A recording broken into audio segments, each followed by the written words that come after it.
UP में इत्र कारोबारियों के घरों और ठिकानों पर इनकम टैक्स विभाग की रेड लगातार जारी है। इसको लेकर यूपी में सपा और बीजेपी के बीच जुबानी हमले भी बदस्तूर जारी हैं। वहीं छापों, मालेगांव ब्लास्ट और राहुल गांधी की हिंदुत्व की परिभाषा ने सियासत को गर्म कर रखा है।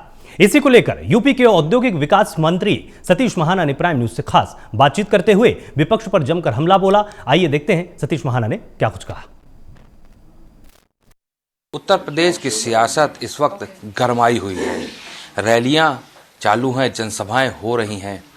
पीएम मोदी, अमित शाह और सीएम योगी, उसके साथ साथ जो कैबिनेट मंत्री हैं, चाहे वो सतीश महाना जी हों या दूसरे कैबिनेट मंत्री, वो भी लगातार जनता के बीच में हैं। लेकिन इसी बीच सियासत एक गरमा रही है छापों को लेकर। हमारे साथ कैबिनेट मंत्री सतीश महाना जी हैं, बात करते हैं। सर, कन्नौज में जो छापा पहले पड़ा पीयूष जेल पे, वो काफ़ी ज़्यादा सियासत गरमाई, आरोप प्रत्यारोप लगा।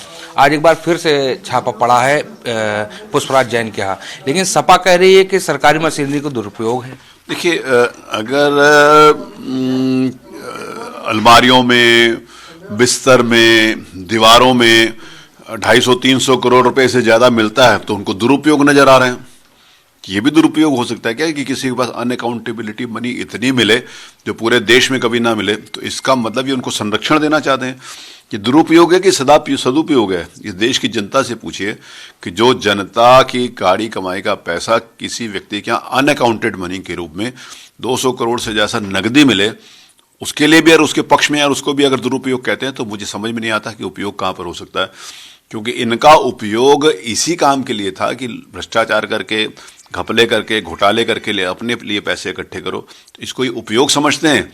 और सरकारी जो एजेंसियां हैं जो अपना काम करती हैं, उनके द्वारा जिस समय इनके ऊपर छापे मारे जाते हैं और इतनी बड़ी संख्या के, इतनी बड़ी मात्रा में जिस समय कैश मिलता है, तो निश्चित रूप से इस देश की जनता भी कहती है कि सदुपयोग हो रहा है और हम भी कहते हैं कि सदुपयोग हो रहा है सरकारी एजेंसीज का। सर, सवाल ये खड़ा कर रहा है कि चुनाव के टाइम पे ही क्यों 4.5 साल का हार एजेंसी? चुनाव के समय में ही ये सारे के सारे पैसा इकट्ठा करते हैं ना। 4.5 साल जिस समय चुनाव होता है तो इलेक्शन कमीशन कहता है चुनाव के समय की भी कोई भी कैश पैसा का ट्रांजैक्शन नहीं होना चाहिए। इस बात का देखना चाहिए कि चुनाव में पैसे का दुरुपयोग ना हो। इलेक्शन कमीशन के निर्देश के ऊपर डिस्ट्रिक्ट एडमिनिस्ट्रेशन, डिस्ट्रिक्ट अथॉरिटीज़ भी, चाहे वो पुलिस हो चाहे लोग हो, वो गाड़ियों की चेकिंग करते हैं। अब आप कहेंगे चुनाव के समय चेकिंग क्यों करते हो? तो जो समय उपयुक्त होता है उस समय सरकारी एजेंसी अपना काम करती हैं और वो अपना काम कर रही है। सर, एक मुख्यमंत्री जी से जुड़ा मामला है। मालेगांव ब्लास्ट जो हुआ था उसमें गवाह सामने आया। उसने कहा कि उस समय की जो सरकार थी, जो एजेंसियां थी, जबरन जो है वो आरएसएस के लोगों का नाम डलवा रही थी, मुंह से लिवा रही थी, और मुख्यमंत्री जी का भी नाम भी लिवाया था। ये पहले भी प्रूफ हो चुका है। पहले ऑनरेबल कोर्ट ने भी इस बात को प्रूफ कर चुके हैं कि जिस समय मालेगांव का ब्लास्ट हुआ था तो उस समय इस बात को प्रूफ कर दिया गया था कि इसमें ही फलाने लोग, उन्होंने कहा। उस समय इन्होंने, कांग्रेस की सरकार थी और कांग्रेस के समर्थक दल, ये समाजवादी पार्टी, बहुजन समाज पार्टी, सब एक दूसरे के एक ही शैली के चट्टे बट्टे हैं। इन्होंने उस समय हिंदू आतंकवाद की बात करी थी जिसके ऊपर बहुत सियासत हुई थी। तो इनको हिंदू आतंकवाद जब नजर आ रहा तो हिंदू आतंकवाद कहने के लिए इनको कुछ न कुछ झूठी सच्ची कहानियां गढ़नी थी और वो इन्होंने गढ़ी।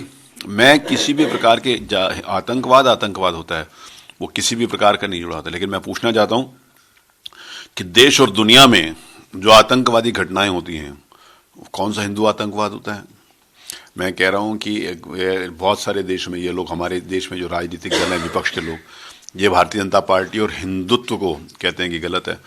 हिंदुत्व और हिंदू एक दूसरे की परिभाषा है। क्रिश्चियन है तो क्रिश्चियनिटी को फॉलो करेगा, इस्लाम व्यक्ति हो तो इस्लामिक मैथोलॉजी को फॉलो करेगा।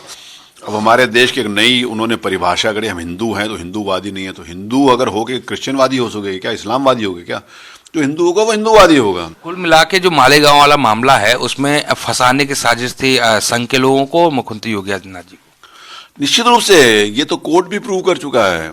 ये तो कोर्ट भी अपना उस बात में कह चुका है कि ये जबरदस्ती इनको फंसाने की बात करी थी और वो हुआ है सामने, ये सबको मालूम है। और अब भाई जो लोग पकड़े जा रहे हैं वो अपने बयान के अंतर्गत ये बात बता रहे हैं। बिल्कुल, ये थे कैबिनेट मंत्री सतीश महाना जी, जिनका साफ तौर पे कहना है कि समाजवादी पार्टी जो है वो बौखलाई हुई है क्योंकि वो जानती है कि एक बार फिर से उसकी हार हो रही है। वहीं जहाँ तक बात करें हिंदुत्व की, तो राहुल गांधी जो हिंदुत्व की परिभाषा बता रहे हैं तो पहले वो खुद जाने कि वो क्या है। और सबसे आखिरी बात यह है कि जो मालेगांव ब्लास्ट मामला था उसमें मुख्यमंत्री योगी आदित्यनाथ का जो नाम लिया गया था और संघ के लोगों का जो नाम लिया गया था, अब जो खुलासा हो रहा है वो पहले भी कोर्ट ने प्रूव कर दिया है, एक बार फिर से वो खुलासा किया जा रहा है। कैमरा पर्सन हरीश के साथ दिवाकर त्रिपाठी, प्राइम न्यूज, लखनऊ।